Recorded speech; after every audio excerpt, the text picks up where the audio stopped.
મિત્રો, હું આજે પહોંચી ગયો છું મોટા દહીસરા ગામ. મોટા દહીસરા ગામ જે છે એનો બહુ મોટો ઇતિહાસ છે. આ તમે અહીંયા મૂર્તિ જે જોઈ રહ્યા છો, આહિર વીર પુરુષ શ્રી ભોજાબાપા મકવાણા. મોટા દહીસરાની અંદર ઘણા બધા ધાર્મિક અને પવિત્ર સ્થળો છે.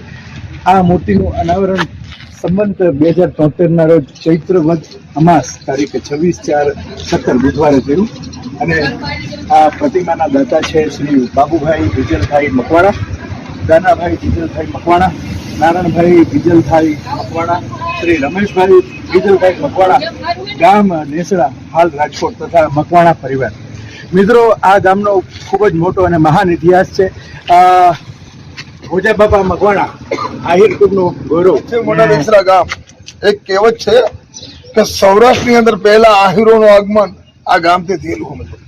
કૃષ્ણ ભગવાનના જીવન ચરિત્રની અંદર મોટા દહીસરા ગામનો ઉલ્લેખ છે કે ગોકુળ મથુરા છોડીને કૃષ્ણ ભગવાન જયારે દ્વારકા જતા હતા ત્યારે કૃષ્ણ ભગવાન 3 દિવસ આ ગામમાં રોકાયેલા છે. સામે જસલ તરુણની સમાધિ છે તળાવની પાર પાસે.